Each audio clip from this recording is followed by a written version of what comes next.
ప్రభునందు ప్రియమైన సంగమా, దేవుని బిడ్డలారా, మన ప్రభువును రక్షకుడైన యేసుస్వామి పేర మీ అందరికీ ఈ మండలకాల శుభాలు వందనాలు తెలియజేస్తూ ఉన్నాను. ఆరాధనకు సమయమైంది. ప్రార్థనతో ఆరాధన ప్రారంభం చేద్దాం. ప్రార్థన చేసుకుందాం.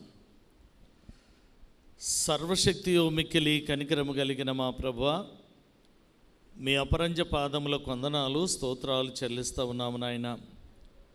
మా దేవా, ఈ పగటి వేళంతా కూడా మీ బలిష్టమైన రెక్కల కాపుదలనిచ్చి సంఘాన్ని మమ్మలను కాచి నాయన, ఈ మండలకాల ధ్యానములో 28వ రోజులోనికి మమ్మల్ని తీసుకొని వచ్చిన గొప్ప దేవుడవు.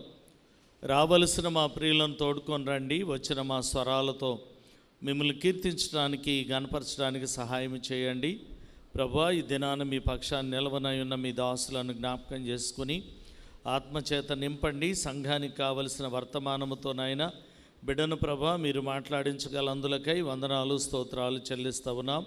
ఈ ఆరాధన అంతా కూడా తండ్రి ఆది నుండి అంతం వరకు మీకు మహిమకరంగా చేరే సంఘానికి దీవెనకరంగా ఉండునట్లు కృపదయ చేయమని యేసు నామములు అడిగి వేడుకొనుచున్నాను తండ్రి, ఆమేన్.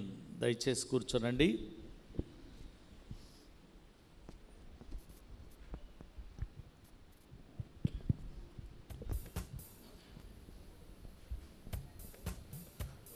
సాయంకాల ఆరాధనకి వెళ్ళటగాను ఆంధ్ర క్రైస్తవ కీర్తన పుస్తకంలో నుండి 656 కీర్తన పాడుతూ దేవుని మహింపరుస్తూ ఆరాధనలోనికి ప్రవేశిద్దాం. బైబిల్ ఉన్న కీర్తన పుస్తకాల్లో 648 పాటలు, 4 వచనాలు ఉన్నాయి. ఇంకో దాంట్లో 3 వచనాలే ఉన్నాయి. 4 వచనాలు ఉన్నాయి. పాడదాం.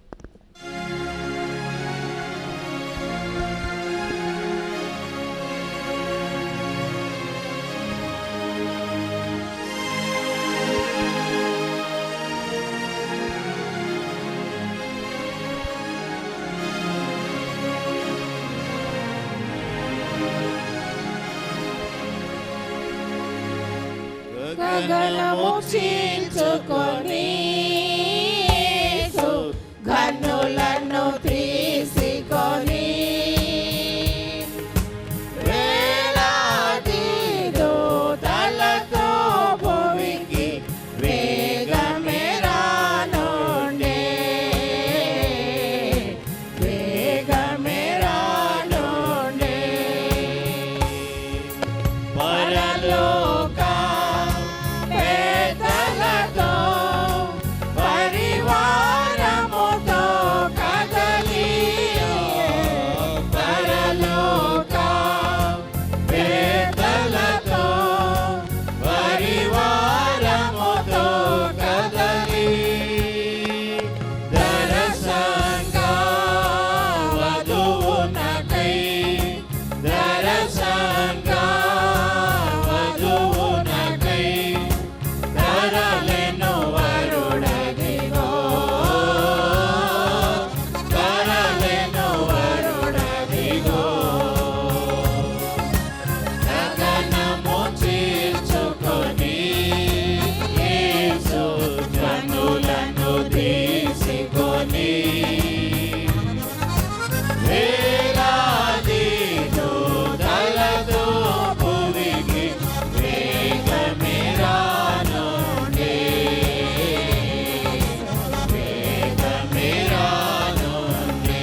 తండ్రి యొక్కయు కుమారుని యొక్కయు పరిశుద్ధాత్మ యొక్క నామమున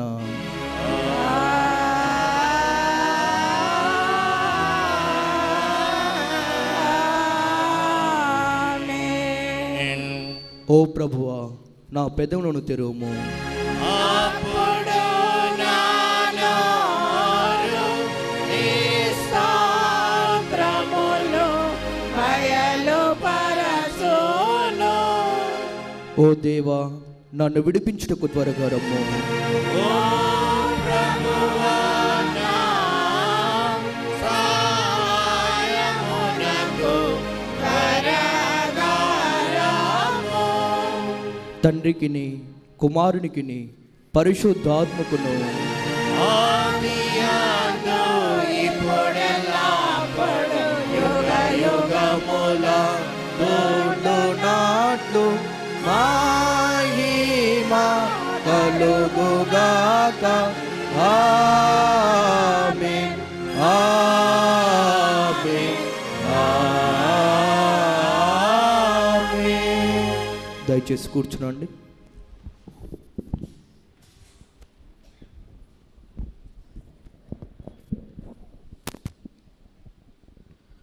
ప్రభునందు ప్రియమైన సంగమా, దేవుని బిడ్డలారా, మండల కాల ధ్యానాలలో 28వ రోజు కొరకు ఏర్పాటు చేయబడినటువంటి లేఖన భాగాలు చదవగా విందాం.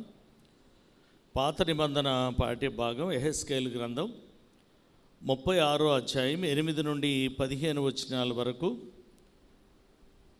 జి షారోన్ వర్షిత చదవాలని మనవి చేస్తూ ఉన్నాను. సువార్త పాఠ్య భాగం లోకా సువార్త 24వ అధ్యాయం 44వ వచనం నుండి 53వ వచనం వరకు ఉన్నటువంటి భాగాన్ని జి అనురాధ చదవాలని మనవి చేస్తూ ఉన్నాను. పాత నిబంధన పాఠ్య భాగం షారోన్ వర్షిత.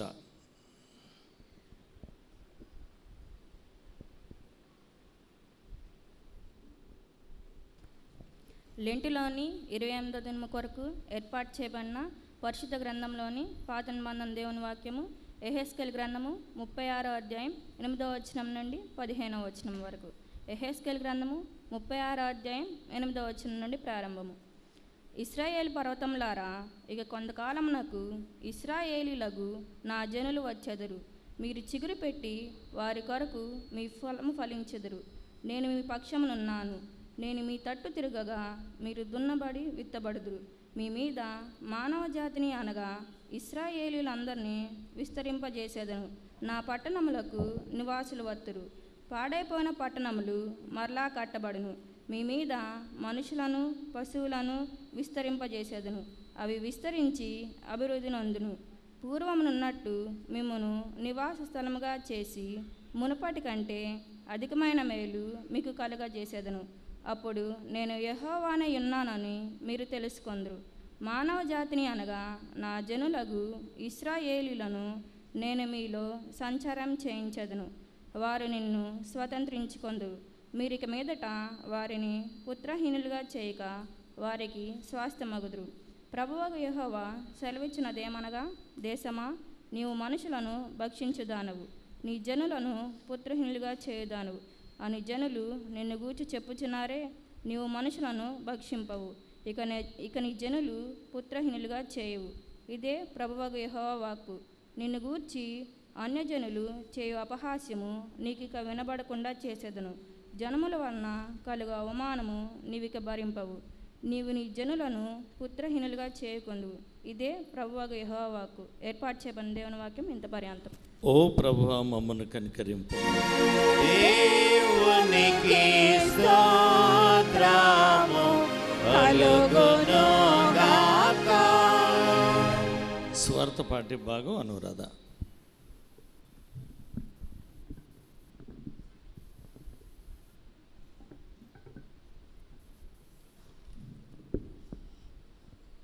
లెంట్లోని 28వ దినమున కొరకు ఏర్పాటు చేయబడిన పరిశుద్ధ గ్రంథంలోని దేవుని వాక్యము లుకాసు వార్త 24వ అధ్యాయం 44వ వచనం నుండి 53వ వచనం వరకు.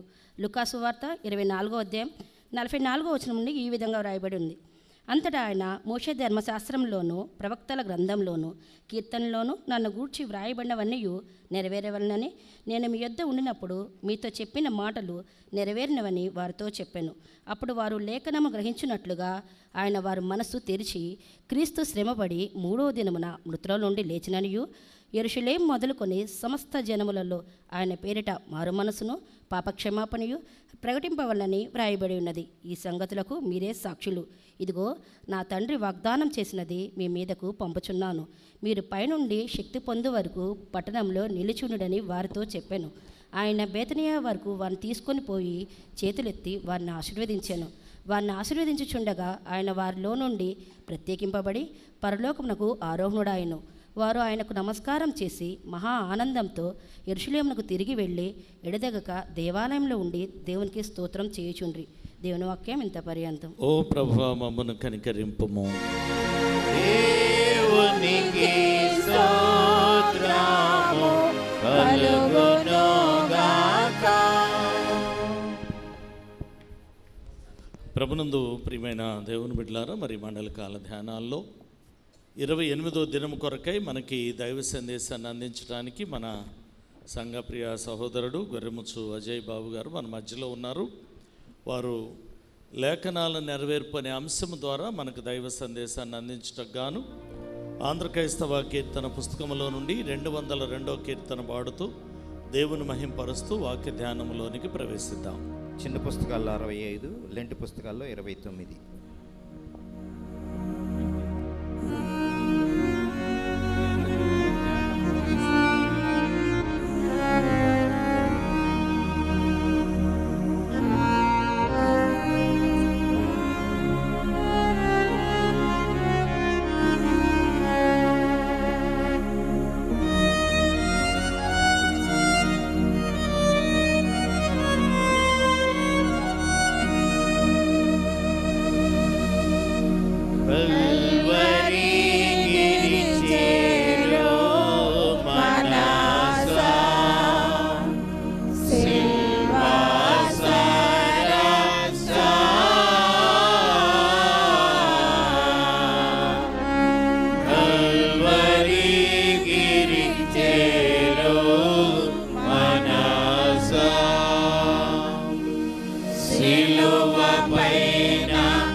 నిర్మలత్వమును నియమము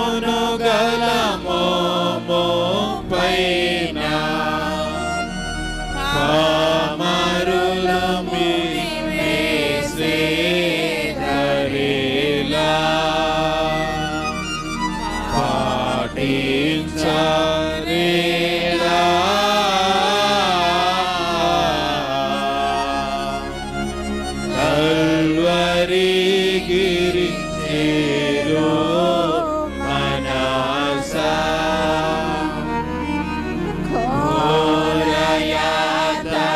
ఘోరయాతనలను నీదు క్రూర మరణము చూడగొండే నీరు నీరై పోవాద దేవా క్రూరుని కైనా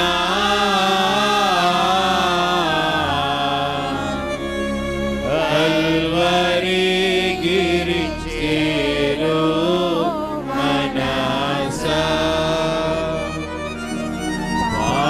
పాపమేమి చేసి ఎరుగవు పావన పరమా దేవుడవు ఓ పరాత్పర నీకే మింత ఓ కాత బాధ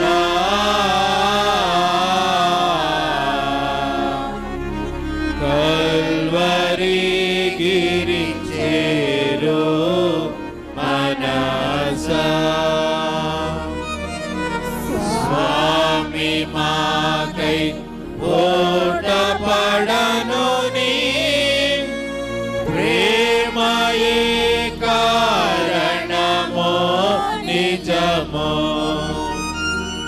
భూమి అదిగో గనిమో పోచొండ దేవా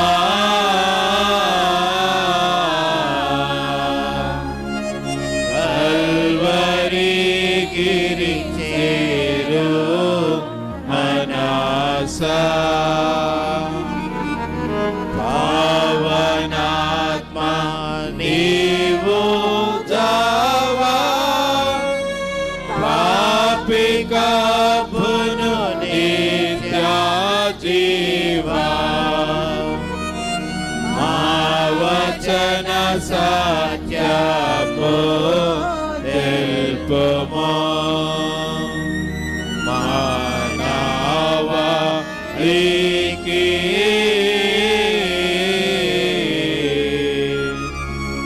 కల్వరి గిరి చేరు మనస సిలువ ధరిక కాశించుము ఫలుడను ఘోర పాపిని కలుషములు విడ శక్తి నియమో సిలువా ధ్యానమునా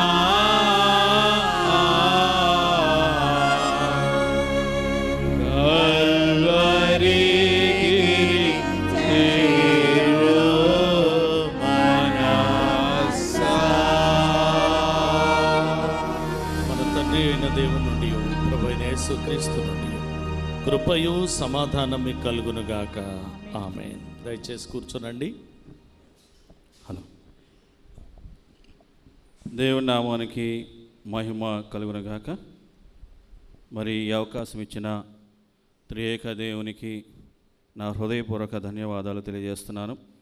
అదేవిధంగా ఈ రీతిగా మనందరం కలుసుకున్నటకు ఆ దైవ సందేశాన్ని నా ప్రియ సంఘంతో పాల్పొంపులు పంచుకున్నటకు అవకాశం ఇచ్చినటువంటి సెయింట్ మార్క్స్ గురుమండల అధ్యక్షులు రెవరెండ్ పిల్లి దేవదాస్ అయ్య గారికి, అదేవిధంగా అడిషనల్ పాస్టర్గా ఉన్నటువంటి నానిబా పాస్టర్ గారికి, అదేవిధంగా గిఫ్టీ అయ్య గారికి నా ప్రత్యేక ధన్యవాదాలు తెలియజేస్తున్నాను. చిన్న ప్రార్థన చేసుకొని ఈ దినాంశంను ప్రారంభం చేసుకుందాం. ప్రార్థన. ప్రేమామయుడ జాలిగల తండ్రి, నీ కృపగల బంగారు పాదములకు వెళ్ళలేని స్తుతులు స్తోత్రం చెల్లిస్తున్నాం. ఎంతైనా పూజింపదగిన దేవుడునైనా ఆరాధింపదగిన దేవుడు నీవు నా తండ్రి. అయ్యా, నా నోటి మాటలు మా అందరి హృదయ ధ్యానములు కేవలం నీ దృష్టికి అంగీకారంగా ఉండలాగిన సహాయం దయచేయమని యేసు నామములో అడుగుతున్నాము తండ్రి. ఆమేన్. మంచిది. నేటి అంశము లేఖనముల నెరవేర్పు. ఏంటి ఈ లేఖనముల నెరవేర్పు? ఎవరి గురించి ఈ లేఖనముల నెరవేర్పు? ఎందు నిమిత్తము ఈ లేఖనముల నెరవేర్పు అనేది అంశాన్ని మనకి ఇచ్చున్నారు. పాఠ్యభాగం మనం పరిశీలించినట్టయితే యెహెజ్కేలు గ్రంథము 36వ అధ్యాయము 8వ వచనం నుండి 15 వచనాలు చదవగా విన్నాం. అదేవిధంగా లూకాసు వార్త 24వ అధ్యాయము 44వ వచనం నుండి 53వ వచనం వరకు చదవగా విన్నాం. ఎవరైనా సహకరించండి. యెహెజ్కేలు గ్రంథం 36వ అధ్యాయము 8వ వచనం నుండి 11వ వచనం ఒకసారి చదవగా విందాం. నీ మీద మనుష్యులను పశువులను విస్తరింపజేసేదను, అవి విస్తరించి అభివృద్ధి నందును, పూర్వం ఉన్నట్టు మేము నివాసస్థలముగా చేసి మునపటి కంటే అధికమైన మేలు మీకు కలుగ. ఈ శ్రమకాల ధ్యానాలకి విచ్చేసినటువంటి నీకు మునపటి కంటే అధికమైన మేలు కలుగజేస్తానని చెప్పి దేవాతి దేవుడు సెలవిస్తున్నాడు. లూకాసు వార్త 44వ అధ్యాయము 54వ వచనం చదవగా విందాం. వారు జాగ్రత్తగా ఎడతెగక దేవాలయంలో స్తోత్రం చేయుచుండ్రి. లూకాసు వార్త 24వ అధ్యాయం 45వ వచనం. అప్పుడు వారు లేఖనములు గ్రహించినట్లుగా ఆయన వారి మనసును తెరిచి, ఏందండి, క్రీస్తు శ్రమపడి 3వ దినమున మృతులో నుండి లేపిననియు యెరూషలేము మొదలుకొని ఎక్కడ దాకండి సమస్త జనములలో ఆయన పేరట మారు మనస్సును, అండర్లైన్ దట్ వర్డ్, మారు మనస్సును, పాప క్షమాపణయు ప్రకటింపబడిననియు రాయబడి ఉన్నది. మొదటిగా ఈ యెహెజ్కేలు గ్రంథంలో ఎందుకు ఈ విధంగా రాయబడి ఉన్నది జాగ్రత్తగా గమనించాలి.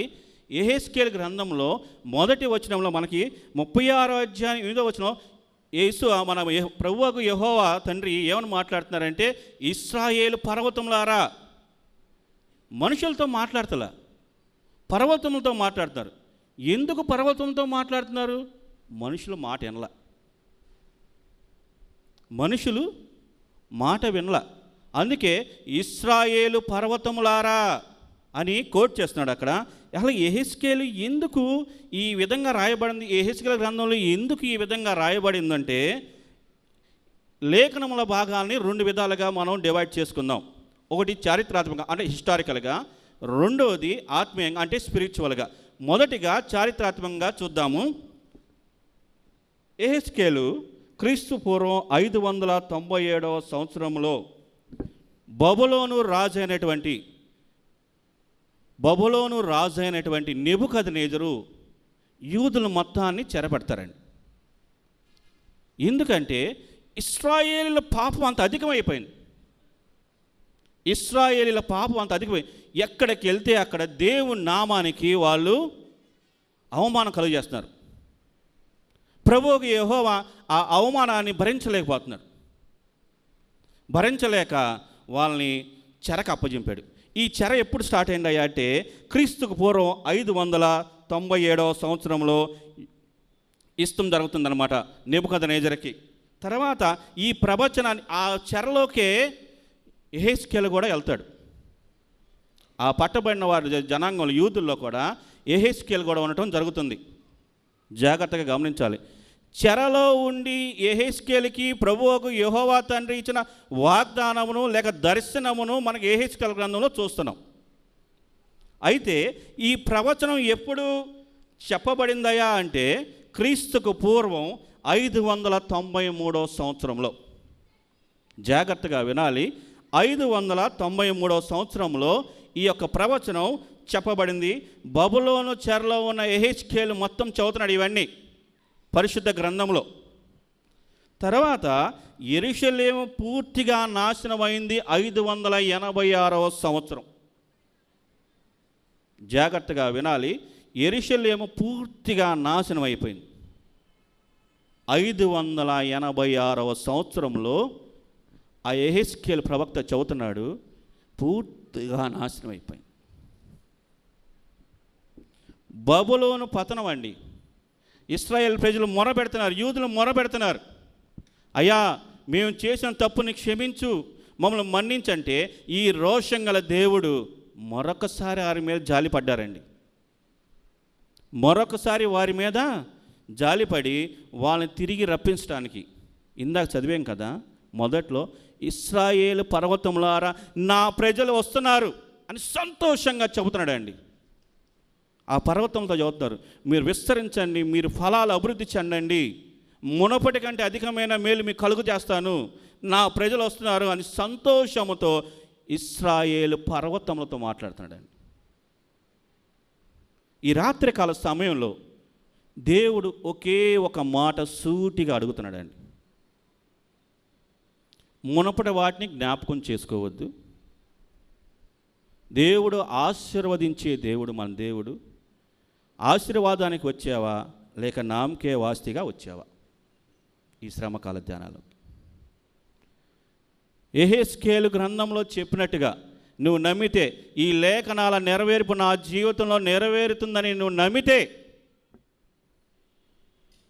ఖచ్చితంగా దేవుడు ఈ రాత్రి నీతో మాట్లాడుతున్నాడు. నేను ఒక స్టోరీ చెప్పాలని ఆశిస్తున్నానండి. ఇక్కడ బబులోను పతనం ఎప్పుడైతే క్రీస్తు పూర్వం 539 సంవత్సరం పూర్తిగా అయిపోయిందో, అప్పుడు బబులోను సామ్రాజ్యాన్ని జయించడానికి వచ్చినటువంటి ఒకే ఒక వ్యక్తి Cyrus the great. Cyrus the great అని ఆయన వచ్చి బబులోను సామ్రాజ్యాన్ని జయిస్తాడు. బబులోను సామ్రాజ్యాన్ని జయించి యూదులకి విముక్తి కలుగజేస్తాడు. యూదులకి ఎప్పుడైతే విముక్తి కలిగిందో అప్పుడు వాళ్ళు తిరిగి యెరూషలేముకి సమకూర్చబడతారు. ఇది చారిత్రాత్మకంగా నెరవేర్పు అండి. లేఖనాల్లో నెరవేర్పు జరుగుతుంది. ఈ రోజున ఇశ్రాయేలు ప్రాంతాన్ని లేక ఈ క్రైస్తవులను లేక ప్రపంచ పటంలో లేకుండా చేస్తాన ఉన్న మహామహా మేధావులందరూ కూడా మట్టి కరిచారు. దేవుని పిల్లల్ని ఎవరు ఏమీ చేయలేరు. వర్తమాన భూత భవిష్యత్తు కాలాలని నిర్ణయించేదే నీ పరిశుద్ధ గ్రంథం. ఈ పరిశుద్ధ గ్రంథంలో దేవుడు చెబుతున్న మాట ఏది నిరర్ధకం కాదు. ప్రతిదీ లేఖనం నెరవేరుస్తుందండి. ఈ రోజున ప్రపంచ దేశాల మధ్య యుద్ధం జరుగుతుంది. ఆ యుద్ధం గురించి కూడా యెహెజ్కేలు గ్రంథం 36, 37, 38, 39 అధ్యాయాల్లో క్లియర్గా రాయబడి ఉంది. అవి మొత్తం మనం మాట్లాడుకుంటూ కూర్చుంటే సమయం సరిపోదు. రెండవది ఆత్మీయ నెరవేర్పు. ఈ స్పిరిచువల్ నెరవేర్పుకి ఒక చిన్న స్టోరీ చెప్పాలని ఆశిస్తున్నా. ఒకానొక ప్రాంతంలో ఒక తల్లి కుమారుడు ఉన్నారు. తల్లి, మీరు ఎంతమంది మీ బిడ్డల కోసం ప్రార్థన చేస్తారండి? చాలామంది చేస్తుంటారు కదా, బిడ్డలు బాగుండాలని చెప్పేసి. అలాగే ఆ తల్లి తన బిడ్డ కొరకు ప్రార్థన చేస్తుంది. అయ్యా నా కుమారుని రక్షించు, నా కుమారుడికి ఒక మంచి ఉద్యోగమి, అది మనలాగే జనరల్గా చేస్తుంటే తల్లి కుమారుడికి చెబుతుంది ఏమనంటే, నాన్న నువ్వు యేసయ్యను నమ్ముకోవాలా, యేసయ్య నిన్ను రక్షిస్తాడు, యేసయ్య నీకు అన్ని వేళ తోడుకుంటాడు, ఈ పరిశుద్ధ గ్రంథాన్ని చదువు అని చెబుతుంది. ఆ యవనస్తుడు ఆ తల్లి మాటను చెవిని పెట్టడు. విన్నట్టే ఉంటాడు కానీ చెవిని పెట్టడు. కాలక్రమేణా ఆ యవనస్తుడు పెద్దవాడు అవుతాడు. ఒక ఉద్యోగం సంపాదిస్తాడు ఆర్మీలో. ఉద్యోగం సంపాదించగానే తల్లి దగ్గరికి వచ్చి, అమ్మా ఈరోజు నేను ఉద్యోగంలో జాయిన్ అవుతున్నాను, నాకు ప్రార్థన చేయవా అంటాడు. సరే నా కుమారుడు నీకు ప్రార్థన చేస్తానని చెప్పి తల్లి ఎంతో ఆనందంగా కుమారుడికి ప్రార్థన చేస్తుంది, పంపిస్తుంది. నాన్న నువ్వు నా మాట ఎంతవరకు విన్నావో నాకే తెలియదు, కానీ నువ్వు దేవుని వాక్యం చదివానని నేను అనుకుంటున్నాను, కానీ ఇదిగో నువ్వు వెళ్తున్నావు కాబట్టి నీకు ఒక గిఫ్ట్ ఇస్తున్నాను అని చెప్పి పాకెట్ బైబిల్ ఇస్తుందండి. ఇది నువ్వు ఎక్కడికి వెళ్ళా నువ్వు ఎక్కడికి వెళ్ళినా, ఏ ప్రాంతానికి వెళ్ళినా ఈ బైబిల్ని నీ జేబులో పెట్టుకొని వెళ్ళు అని చెబుతుంది. సరే, అమ్మ చెప్పింది కదా, ఈసారికి అమ్మ మాట విందాంలే అని చెప్పేసి ఆ బైబిల్ని జేబులో పెట్టుకొని ప్రయాణం సాగిస్తున్నాడు. దగ్గర తన గమ్యస్థలాన్ని చేరిపోతున్నాడు. ఆర్మీ ట్రైన్ అంటే కొంత స్పెషల్గా ఉంటుంది. ఆ ట్రైన్ మీదకి ఉగ్రవాదుల దాడి జరిగింది.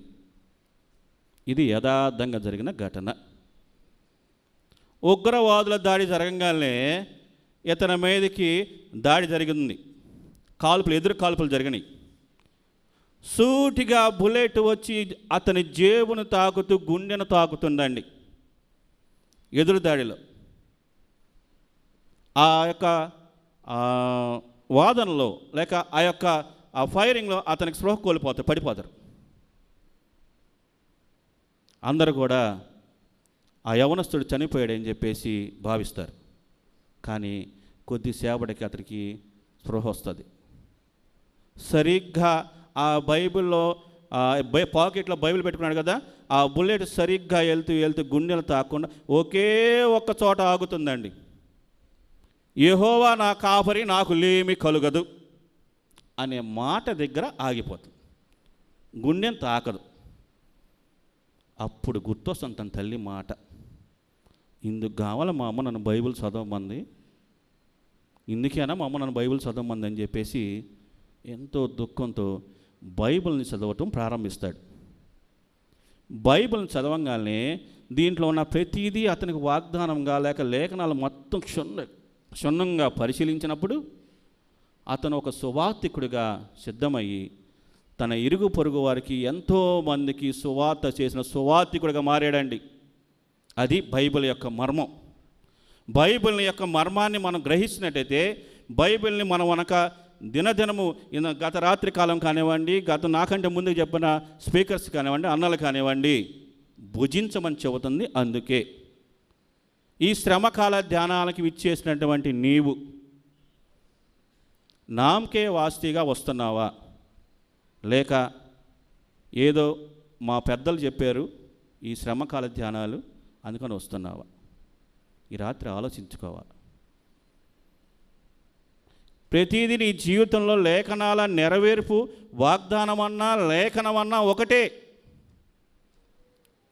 డిసెంబర్ 31వ తేదీన నువ్వు తీసుకున్న వాగ్దానం నెరవేరాలని చెప్పి ఆ వాగ్దానం చూడంగానే నువ్వు బహుగా ఫలిస్తావు అనగానే పక్కన నాకు భలే వాగ్దానం వచ్చింది, నేను బహుగా ఫలిస్తానంట అనే మాటని నీ కుటుంబంతో కలిసి కూర్చొని, నీ కుటుంబంలో 5 ఉంటే 5, 3 ఉంటే 3, లేక భార్యాభర్తలుంటే భార్యాభర్తలు ఆ వాగ్దానాన్ని ఎత్తిపట్టి ప్రార్థన చేస్తాం. ప్రభువా, ఈ 2026వ సంవత్సరం నీ వాగ్దానం, నీ లేఖన నా జీవితంలో నెరవేరాలి తండ్రి అని ఎప్పుడైనా ప్రార్థించావా? ప్రార్థించకపోతే ఈ శ్రమకాల ధ్యానంలో ఈ రాత్రి కాల సమయంలో ఒకే ఒక తీర్మానం తీసుకోవాలండి. నా జీవితంలో ఎన్నో శ్రమకాల ధ్యానాలు గతించిపోతున్నాయి ప్రభువా, నేను ఒకే ఒక తీర్మానం, నీ కొరకు జీవిస్తా, నీ వాగ్దాన ప్రకారం నేను బ్రతుకుతాను ప్రభువా, నీ కోసం బ్రతుకుతాను ప్రభువా అని ఒక తీర్మానం తెలాలి. ఆత్మీయ నెరవేర్పు ఏ విధంగా ఉంటుంది, స్పిరిచువల్ నెరవేర్పు ఏ విధంగా ఉంటుందంటే సంఖ్యాకాండము 23వ అధ్యాయము 19వ వచనం. సంఖ్యాకాండము 23వ అధ్యాయము 19వ వచనం ఒక్కసారి చదవగా విందాం. ఏందండి? అబద్ధమాడుటకు ఆయన మానవులం కాదు, పశ్చాత్తాపటకు ఆయన నరపుతు. వాగ్దానం చేసిన వాడు నమ్మదగిన వాడండి. ఈ లేఖనాలు నమ్మదగినవి. నువ్వు ప్రతిరోజు రుచి చూస్తూ భుజిస్తే దినదినము నిన్ను అభివృద్ధి చేస్తుందే తప్ప నువ్వు ఏ విధంగా ఉండాలి, ఏ విధంగా జీవించాలి అని చెప్పేదే ఈ వాగ్దానం. వర్తమాన భూత భవిష్యత్తు కాలాన్ని నిర్ణయించేదే ఈ బైబిల్. ఈ బైబిల్ని చదవటం ఈ శ్రమకాల ధ్యానంలో నువ్వు అలవర్చుకుంటే నా జీవితం, 3 బారిన జీవితం లేక ఎండిపోయినటువంటి స్థితిలో ఉన్నటువంటి నీ నా ఆత్మీయ జీవితం చిగురింపజేస్తుంది. అందుకే శ్రమకాల ధ్యానాలు కొంతమందికి విక్రింపుగా ఉంటాయి. నేను ప్రతి ప్రసంగంలో చదువుతాను. ఎందుకంటే ఈ రోజున సోషల్ మీడియా చాలా విస్తృతంగా ప్రకటన చేస్తుంది. ఎందుకయ్యా అంటే ఒక అతను నేను చూస్తే మెసేజ్ అంటే చాలా బాధ వేసింది. అందుకే అప్పుడే ఒక మాట గుర్తొచ్చింది. నా సండే స్కూల్ టీచర్ చెప్పింది, క్రీస్తుని సిలువను గూర్చిన వార్త నశించుతున్న వారికి వెరితనం కానీ రక్షింపడుచున్న మనకు దేవుని శక్తి. ఆయన అంటాడు, ఈ శ్రమకాల ధ్యానాలు అవసరమా అని. బైబిల్లో ఉందా? లెంట్ ఆచరించమని ఉందా అని అంటాడు. నా చిన్నతనంలో కీర్తిశేషులు కటికాల ప్రమీల జనార్దన్ గారు, అదేవిధంగా గట్టుపల్లి రాజేశ్వరి టీచర్ గారు, కర్రా విజయమన్ టీచర్ గారు, జంగా సుభాషిణి టీచర్ గారు, వీరు సండే స్కూల్లో పాఠాలు చెప్పేటప్పుడు సిలువను గురించి చెప్పారు, యేసు జననం గురించి కూడా చెప్పారు మాకు. అవి ఏంటంటే అవి మా కంఠాస్పదంగా మారిపోయినాయి. నేను అనుకున్నాను, ఈయనేంది ఈ విధంగా చదువుతున్నాడు ప్రసంగం అని చెప్పి ఆలోచించా. నాకు మట్టుకు నేను చదువుతున్నానండి, సిలువ శ్రమకాల ధ్యానాలు ప్రతి ఒక్కరికి అవసరమే. సంఘం అంటే క్రీస్తు జనన మరణ పునరుద్ధరణ రాకడ తీర్పు గురించి చెప్పేదే సంఘం. నువ్వు ఇక్కడికి వస్తే స్వస్థ పొందుతావు, ఇక్కడికి వస్తే నీకు అన్నీ పోతాయి అనేది చెప్పే సంఘం కాదు. క్రీస్తు జననాన్ని చెప్పాలి, క్రీస్తు మరణాన్ని చెప్పాలి, క్రీస్తు పునరుద్ధానం చెప్పాలి, క్రీస్తు రాకడ గురించి చెప్పాలా, క్రీస్తు తీర్పు గురించి కూడా చెప్పాలా. అది ఆచరించేదే సంఘం. కాబట్టి సినిమా సంఘ విశ్వాసులారా, ఈ రాత్రికాల సమయంలో ఆత్మీయ నెరవేర్పు ఆలస్యం, మీకు వాగ్దానం చేసిన వాడు నమ్మదగిన వాడు ఆలస్యం చేస్తాడేమో కానీ అలక్ష్యము చేయడు. ఇవి లూకాసు సువార్త 24వ అధ్యాయము 45వ వచనం ఇందాక చదవగలను. 44వ వచనం ఒకసారి చదవరా.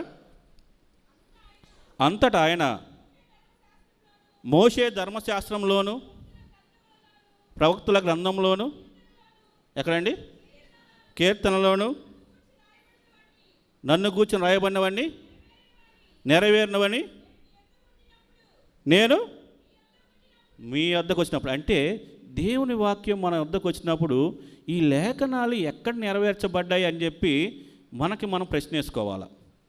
యెషయా గ్రంథం 50వ అధ్యాయం 6వ వచనంలో చూస్తే, యెషయా గ్రంథం 50వ అధ్యాయం 6వ వచనం ఒకసారి చూస్తే, అని నేను చెబుతానండి. అక్కడ ఇందాక చెప్పారు కదా, లూకాసు వార్త 24వ అధ్యాయం 44వ వచనంలో ప్రవక్తల ద్వారా ధర్మశాస్త్ర గ్రంథంలో కీర్తనలోను నెరవేర్చబడింది అని ఉంది. ఊరినే రాయలా, లోకా భక్తుడు వైద్యుడైన లోక ఊరినే రాయలా, అవి ఒక ఆధ్యాత్మిక జ్ఞానంతో రాశాడు. నేను చదివేటప్పుడు కొద్దిగా ఆలోచించా, యేసు ప్రభు వారు చెప్పారు ఈ ధర్మశాస్త్రంలో రాయబడి ఉంది మనుష్య కుమారుని గురించి అని చెప్పేసి. ఎక్కడెక్కడైనా ఆలోచిస్తే యోహాను సువార్త 19వ అధ్యాయము 24వ వచనం, యోహాను సువార్త 19వ అధ్యాయము 24వ వచనం ఒకసారి చదువుగా హెల్ప్ చేయండి. వారు ఏందండి, దానిని చెంపక, అంటే దానిని అంటే అంగీనండి, దానిని చెంపక ఇది ఎవరికి వచ్చునో దానికోసము చీట్లు వేయుదామని ఒకరితో ఒకరు చెప్పుకొనిరి. ఇదే మాటను కీర్తనలు 22వ అధ్యాయం 18వ వచనం చూడండి. ఆ వస్త్రములను వారు పంచుకొనుచున్నారు. అంటే బైబిల్లో బైబిల్లో ప్రతి మాట సత్యం, బైబిల్లో ప్రతి లేఖనం అక్షర సత్యం. ఏది ఏ టైంలో ఎక్కడ నెరవేర్చబడాలో అక్కడ నెరవేర్చబడుతుంది. అదే లేఖనాల నెరవేర్పు. పాత నిబంధనలో చూసుకుంటే యెహెజ్కేలు గ్రంథంలో చూసుకున్నట్లయితే మనం ప్రభువకు యెహోవా ఏ విధంగా లేఖనాల నెరవేర్పును గురించి తన ప్రజలను ఉద్దేశించి ఏ విధంగా అయితే ప్రవచించారో, ప్రొఫెసర్స్ ఎంతమంది అయితే ప్రవచించారో, యేసు ప్రభు వారి జననం గురించి ఏ విధంగా అయితే ప్రవచించారో అన్నీ కూడా క్లియర్గా ఉన్నాయి. ఈ లేఖనాలు నెరవేర్పు. ఈ శ్రమకాల ధ్యానాలకు వచ్చినటువంటి నీవు ఈ లేఖనాలను కనుక నమ్మితే నీకు ఆశీర్వాదం. లేఖనాలను నమ్మితే నీకు ఆశీర్వాదం అండి. ఏదో వచ్చాను ఆ శ్రమకాల ధ్యానంలో నా వంతుగా నేను ఉన్నానంటే కుదరదు. యేసు ప్రభువారు శిలువ మరణం ఎంత ఘోరమో తెలుసండి. ఊటికి మనం అనుకుంటాం యేసు ప్రభు శిలువలో మరణించాడని. ఆయన మరణం చాలా వర్ణాతీతం అండి, చాలా వర్ణాతీతం. ఆ గొల్గొతా ప్రయాణంలో ఎంత బాధపడ్డాడంటే, మామూలుగా అతడు అవమానం పొందాను అని బైబిల్ వాక్యం చదువుతుంటే అవమానం పొందుతుంది అన్నాడంటే ఏంటో ఈ అవమానం పొందాడని చెప్పేసి దూషించారు. మహా అయితే ఏం చేశారు, కొరడాలతో కూడా అవమానం పొందాడు పాపి అన్నారు కదా అనుకున్నా. ఉమ్మి వేయటం ఒక అవమానం అంటండి. ముఖం మీద ఉమ్మి వేయటం అంటే ఒక అవమానం. యేసు ప్రభు వారి ముఖం మీద ఉమ్మి వేయటం. ఒక వ్యక్తి ఉమ్మేస్తే ఓకే, ఆయన తుడుచుకున్నాడు. అటువంటిది 15-20 మంది ఒకేసారిగా ఉమ్ము వేసి నువ్వు యూదులు రాజువా అని చెప్పి హేళన చేస్తే ఆ దుర్గంధపు వాసన యేసు ప్రభు ముఖాన తుడుచుకొని నా ప్రజలు రక్షింపడాలి, నా ప్రజలు రక్షింపడాలి. అప్పుడు దాకా అది మామూలు మ్రానేనండి. శిలువ యొక్క విలువ ఎప్పుడు పెరిగిందంటే, జన్మతః పాపం లేకుండా జన్మించినటువంటి యేసు ప్రభు రక్తం ఎప్పుడైతే ఆ శిలువ మ్రానుపై చిందిందో అప్పుడు ఆ శిలువకు విలువ పెరిగిందండి. ఈ శ్రమకాల ధ్యానాలను ఆచరిస్తున్న నీకు నాకు విలువ ఎప్పుడు వచ్చిందంటే ఆ పరిశుద్ధుని యొక్క రక్తం. పాపం లేకుండా జన్మించిన వ్యక్తులు ఇద్దరు. ఒకరు ఎవరండి? ఆదాం. రెండోది యేసు ప్రభు. పాపం లేకుండా జన్మించిన వ్యక్తి ఆదాము, పాపం లేకుండా జన్మించిన వ్యక్తి యేసుక్రీస్తు. పాపంతో మరణించిన వాడు ఆదాము, పాపుల కొరకు మరణించిన వాడు యేసుక్రీస్తు. అది ఆయనకి ఈయనకి వ్యత్యాసం. ఈ రాత్రికాల సమయంలో నువ్వు ఏ ఉద్దేశంతో ఇక్కడ కూర్చున్నావు?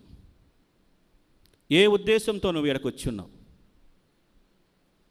లేఖనాల నెరవేర్పును అంగీకరించినట్లయితే ఆశీర్వాదం అని చెబుతున్నాను. నువ్వు ఏ ఉద్దేశంతో ఇక్కడ కూర్చున్నావు? చాలా సంఘాల్లో ఈ లెంటో ఆచరించరు, వారి అది వ్యక్తిగతం. కానీ మన సంఘంలో ఓ పాస్టర్ గారు నాతో ఒక మాట అన్నారు. ఆ పాస్టర్ గారు మాట చెప్పడం నేను ఇష్టపడతలేదు. అన్న, ఏంది మీ యొక్క సేవ పరిపూర్ణం ఎప్పుడవుతుందన్న అడిగితే, అజయ్ సేవా పరిపూర్ణం అంటే మాకు వచ్చేది ఇక్కడ 5 సంవత్సరాలు. ఈ 5 సంవత్సరాల్లో ఒక పాపిని లేక ఒక వ్యక్తిని దేవుని వైపు తిప్పడానికి మేము పడే వేదన స్త్రీ ప్రసవ వేదన కన్నా అధికమయ్యా అన్నాడు. ఏందన్నా అన్న? అంతే అజయ్, మేము దేవుని వాక్యం చెప్తాం. రేపు రోజున ఒకవేళ నువ్వే ఉన్నావు, నిన్ను నిలబెడతాను, నన్ను నిలబెడతాడు. అజయ్, యేసు ప్రభు వారు అడుగుతారు, అజయ్ ఏంది నువ్వు సెయింట్ మార్క్స్ సంఘంలో ఉన్నావు కదా, రక్షింపడ్డావా అని. అయ్యా నేను రక్షింపలేదా అంటే, ఏమయ్యా పాస్టర్ గారు నువ్వు ఆ సంఘంలో పరిచయం చేసావుగా, నువ్వు ఎందుకు అజయ్కి రక్షణ గురించి ఎందుకు చెప్పలేదంటే, నేను చెప్పాను అదే అజయ్ వినలేదు అని నేను చెబుతా. కానీ మాకు ఆనందం కలిగజేసేది ఏదో చెప్పంటారా?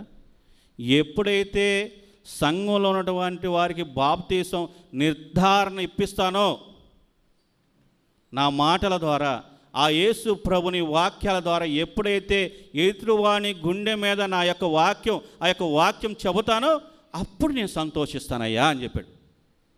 ఒక్కసారిగా ఆ పాదిరికారి కళ్ళలో నీళ్లు చెమ్మగిల్లాయండి. నాకేం అర్థం కాలే. ఆయన ఎదుట నుంచని పాస్టర్ గారు అంత వేదనతో ఉంటారు. ఈ శ్రమకాల ధ్యానాలకు వచ్చినప్పుడు ఒకే ఒక తీర్మానంతో ఇక్కడి నుంచి వెళ్ళాలి మనం. నాకు ఒకే ఒక కోరిక అండి, నా సంఘం సార్వత్రిక సంఘంగా ఎత్తబడాలి. ఎప్పుడైతే క్రీస్తు శరీరము ఆయన రక్తంలో పాలు పంపులు పంచుకుంటావో అప్పుడే నువ్వు నిజమైన క్రైస్తవుడు, నిజమైన విశ్వాసివి. అయ్యగారు వాక్యం చెప్పిన తర్వాత కమ్యూనియన్ సర్వీస్కి పాట పాడుతుంటే చాలామంది వెళ్ళిపోతుంటే బాధేస్తూ ఉంటుంది. ఈ శ్రమకాల దినాల్లో ఒకే ఒక తీర్మానం తీసుకోవాలి.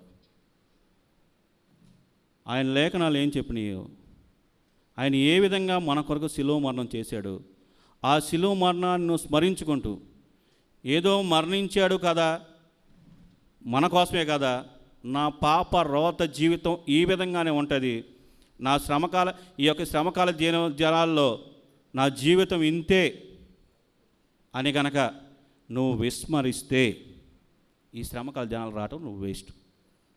ఇంత ఖర్చుతో పెడతాం వ్యర్థం. ఒకే ఒక తీర్మానం తీసుకోవాలండి.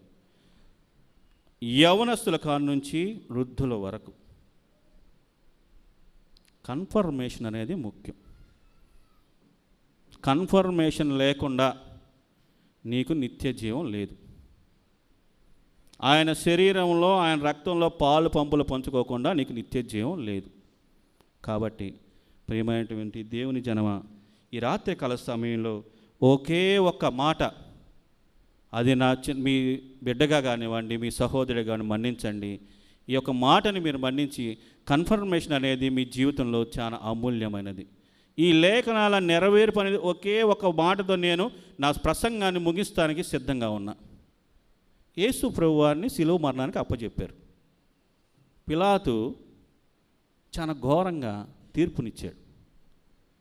అయితే ఆ తీర్పులో ఏందయ్యా ఈయన పాపం చేసిందంటే, ఈయన మా రాజంట, యూదుల రాజంట మాకు అని చెప్పి, ఈయనే దేవుడు అంట అని చెప్పేసి చెప్పారు. ఆయన మీద నెపాలు మోపారు. సరే, పిలాతు ఎంతో విలాసంగా రాశాడండి. అది INRI. ఏమని రాశాడండి? INRI. యూదులకు నజరేయుడైన వాడు, యూదులకు రాజు రాసి శిలువ మరణానికి అప్పచెప్పాడు.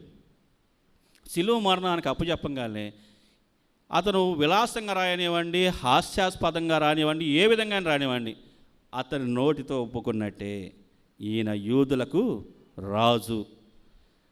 యూదులందరూ మళ్ళీ సమకూర్చారు, పెద్దలందరూ. ఏందయ్యా మేమేం చెప్పావు, నువ్వేం చేసావు? ఆయన యూదుల రాజు కాదు బాబు అని చెప్తే నువ్వు ఆ శిలువ మీద INRI ఈయన నజరేయుడైన వాడు యేసు యూదుల రాజు అని రాయబెట్టమండి. ఇది నేను రాశా, ఇది ఫైనల్. ఈ తీర్పులో ఇంకొకటి లేదు అని చెప్పి తను వెళ్ళిపోవడం జరుగుతుంది. ఆఖరికి శిలువ మరణం దగ్గరికి వెళ్ళిన అధికారి కూడా ఒప్పుకున్నాడండి.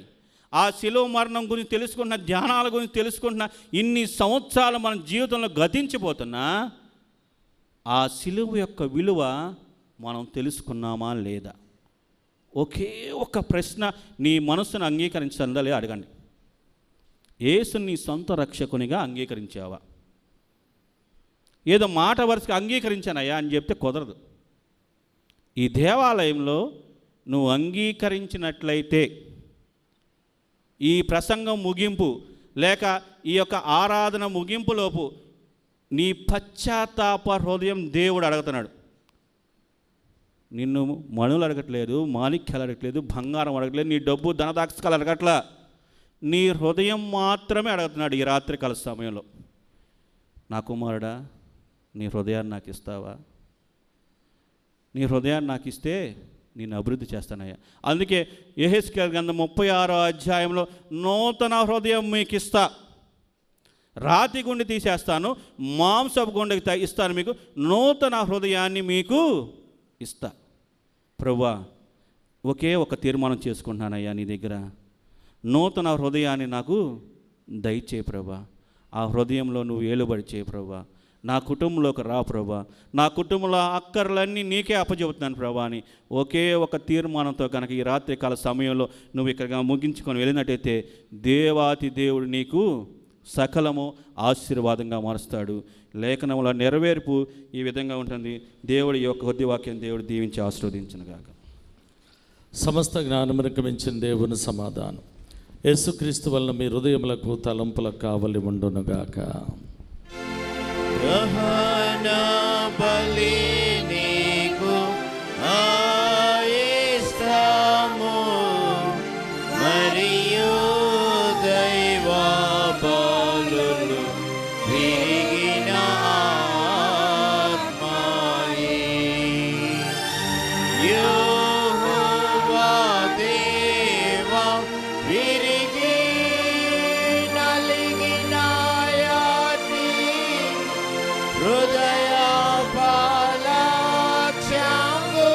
చేయవు. నీ కటాక్షముతో సియోనుకు ఇప్పుడే నిన్నలు తోడను మేలు చేయము. రాకదంబుగాను యెరూషలేమునకు ప్రాకారములనుగా రేపుము. అంతటా నీతి యుక్తములో బలులు యాగములు సర్వంగా హోమము. ఎంతో ఇష్టము బలిపీఠము మీద ఎన్నో కోడెల వెనులర్పింతురు.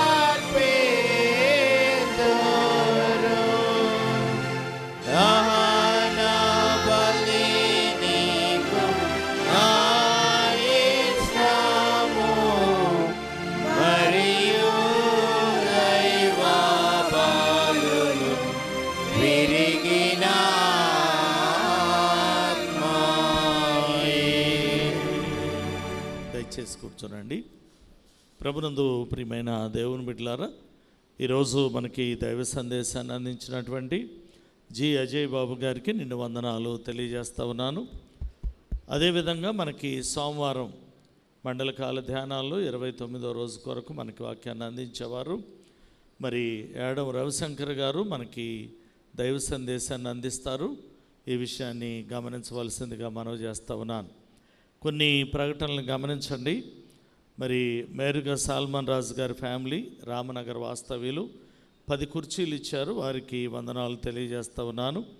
అదేవిధంగా మల్లెల నీలాంబరం గారి జ్ఞాపకార్థం వారి సతీమణి మల్లెల ఎలిజబెత్ రాణి గారు కుర్చీల నిమిత్తం 3,000 రూపాయలు ఇచ్చారు, వారికి వందనాలు తెలియజేస్తూ ఉన్నాను. మల్లెల త్రివేణి కుమార్ గారు బర్త్డేని పురస్కరించుకొని జనరేటర్ నిమిత్తమై 2,000 రూపాయలు ఇచ్చారు, వారికి వందనాలు. జనగం జోసఫ్ తంబి గారు వుడ్నగర్ వాస్తవ్యులు కమ్యూనియన్ కొరకు 500 ఇచ్చారు. బేతపూడి ప్రిస్కిల్లా గారు వుడ్నగర్ వాస్తవ్యులు కమ్యూనియన్ కొరకు 500 ఇచ్చారు. ఈ విషయాన్ని గమనించవలసిందిగా మనవి చేస్తూ ఉన్నాను. అదేవిధంగా మరి బాప్తిసం కన్ఫర్మేషన్కి సిద్ధపడుతున్నటువంటి వారు ఉన్నట్లయితే దయచేసి మీ పేర్లు మాకు తెలియచేయాలి. అంతేకాకుండా రేపు వారం మరి కన్ఫర్మేషన్ క్లాసులు బాప్తిసాన్ని గురించి జరిగించబడతాయి కనుక నేమ్స్ ఇచ్చిన వారు సిద్ధపడాలి. ఇవ్వాలనుకున్న వారు ఇంకా మీ నేమ్స్ని తెలియచేయవలసిందిగా ప్రేమతో మనవి చేస్తూ ఉన్నాను. ప్రార్థనలో ఏకీభవించుదాం. మోకరించగలిగిన వారు మోకరించండి. ప్రార్థనలో మనం అందరం కూడా ఏకీభవిద్దాం. ప్రార్థింతుము. సకల ఆశీర్వాదములకు కారణభూతుడైన మా సర్వశక్తి కలిగిన ప్రియ పరలోకపు తండ్రి, మీ పరిశుద్ధమైన నామానికి వెలలేని స్తుతులు చెల్లిస్తూ ఉన్నాం. ఈ దినము పగటి వేళంతయు కూడా మీ సన్నిధి, మీ క్షేమాన్ని మా జీవితాలకిచ్చి ఈ మండలకాల ధ్యానాల్లోనికి 28వ దినాన మీ సన్నిధానములు మమ్మల్ని చేర్చిన విధానమును బట్టి మీ కృతజ్ఞతలు చెల్లిస్తూ ఉన్నాం. మీ దాసులను మీ పక్షంగా నిలువబెట్టుకుని మాట్లాడిన వాక్యము కొరకే మీ కృతజ్ఞతలు. విత్తబడిన వాక్యము ప్రతి బిడ్డ జీవితములు నీరు కట్టి ఫలించుటకై వాక్యానుసారమైన జీవితాన్ని కలిగి జీవించడానికి సహాయం చేసి కృప చూపించమని ప్రార్థిస్తూ ఉన్నాం.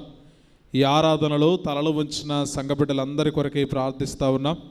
మా సెయింట్ మార్క్స్ దేవాలయం కలిగినటువంటి కుటుంబాలను మీరు దీవించండి. సండే స్కూల్ బాలబాలికలు, యవ్వనులు, స్త్రీలు, పురుషులు, వృద్ధుల కొరకై ప్రార్థిస్తూ ఉన్నాం. బిడ్డలు వారి వారి పనులు, ఉద్యోగాలు, వ్యాపారాలు సమస్తాన్ని దీవెనకరంగా మలచండి. చదువుతున్నటువంటి బిడ్డలు, పరీక్షలు రాస్తున్నటువంటి బిడ్డల కొరకై మీ సన్నిధానంలో ప్రార్థిస్తూ ఉన్నాం. పరీక్షలన్నిటిలో కూడా సమయోచితమైనటువంటి జ్ఞానాన్ని ఇవ్వండి. సబ్జెక్ట్స్ అన్నీ కూడా చక్కగా, సంతోషంగా, ఆనందంగా, విజయవంతంగా ముగించుకుని మంచి ఉత్తీర్ణతను బిడ్డల జీవితాలకు మీరు అనుగ్రహించమని ప్రార్థిస్తూ ఉన్నాను దేవా. ఈ ఆరాధనలో మిమ్మల్ని మంచి కీర్తనల ద్వారా స్తుతించిన మా కొయ్యేరు బృందాన్ని దీవించండి. సంగీతాన్ని అందించిన మీ దాసుని కుటుంబాన్ని మీరు ఆశీర్వదించండి. సెక్షన్స్ను వారి పరిచర్లు తోడుగా ఉండండి. ఈ ఆరాధనలో ప్రభా విశేషంగా మరి కమ్యూనియన్ కొరకై, కుర్చీల కొరకై, జనరేటర్ కొరకై కానుకలు అర్పించి మరి కుర్చీలు బహుకరిస్తున్నటువంటి కుటుంబాల కొరకై ప్రార్థిస్తూ ఉన్నాను దేవా. వారు ఖర్చు చేస్తున్నటువంటి దానికంటే కూడా రెట్టింపైనటువంటి దీవెన ఆశీర్వాదంలో వార్త ఉంచండి. విశేషంగా ఈ దినాన్ని జన్మదినం జరిపించుకునే బిడ్డలుంటే సంవత్సరమైన దయాకిరీటములతో బిడ్డలు మీరు ఆశీర్వదించండి. మా ప్రియా సహోదరుడు మల్లెల త్రివేణి కొరకై ప్రార్థిస్తూ ఉన్నాం. బిడ్డకు మరొక సంవత్సరమైన దయాకిరీటిని ఇచ్చినటువంటి గొప్ప దేవుడువు. తనని, తన కుటుంబాన్ని, తనకిచ్చినటువంటి బిడ్డలను, తన చేతి పనిపాట్లన్నిటిలో కూడా మీరు తోడుగా ఉండి కృప చూపించమని ప్రార్థిస్తూ ఉన్నాను దేవా. మీ దాసిన మాటలు ఆయా స్థలాల్లో మైక్ శబ్దం ద్వారా విని ఆలకించిన బిడ్డలు కూడా మీరు దర్శించండి. ఈ ఆరాధన ముగించుకుని మా బిడ్డలు వారి గృహాలకు తిరిగి వెళ్ళనండిగా ఈ రాత్రి వేళ మంచి విశ్రాంతినిచ్చి వేకుని పునరుత్థాన దినాన మీ సన్నిధానములు మిమ్మల్ని స్తుతించే భాగ్యాన్ని మా అందరి జీవితాలకు మీరు అనుగ్రహించమని సమస్త మనవులు సంఘపక్షంగా మీ చేతులకు అర్పిస్తూ యేసు నామములో అడిగి వేడుకొని ప్రార్థిస్తూ ఉన్నాము తండ్రి, ఆమేన్. పరలోకమందున్న మా తండ్రి, నీ నామం పరిశుద్ధ పరచబడుగాక, నీ రాజ్యం వచ్చుగాక, నీ చిత్తం పరలోకమందు నెరవేరుచున్నట్లు భూమి అందును నెరవేరునుగాక. మా అనుదిన ఆహారము నేడు మాకు దయచేయము. మా ఎడల అపరాధము చేసిన వారిని మేము క్షమించి ఉన్న ప్రకారం మా అపరాధములను క్షమించుము. శోధనలోనికి తేక దుష్టుడి నుండి మమ్ములను తప్పించుము. రాజ్యమును, శక్తియు, మహిమయు నిరంతరమును నీవే ఉన్నవి.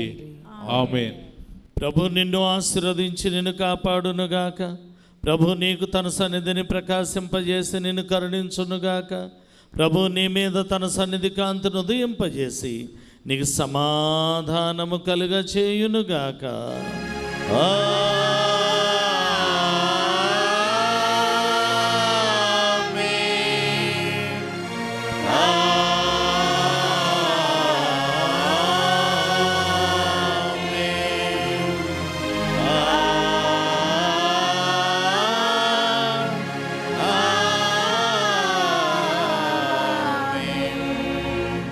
ఓ సంగమం సార్వంగమా పరలోక రాజ్యపు ప్రతిబింబమా మెస్సయ్యను ఎదుర్కొనగా నీతిని అలంకరించి సిద్ధపడుమా. ఓ సంగమా వినుమా, చల్లగనైనా వెచ్చగను పూర్ణిన నీకది మేలగును. నులివేచ్చని స్థితి నీకునినా బయటకు ఉమ్మి వేయబడుదువేమో. నీ మనసు మార్చుకో, తొలి ప్రేమ కూర్చుకో. నీ మనసు మార్చుకో, తొలి ప్రేమ కూర్చుకో. ఆసక్తి తోడ రక్షణ నొందు, ఆసక్తి తోడ రక్షణ నొందు. ఓ సంగమా వినుమా.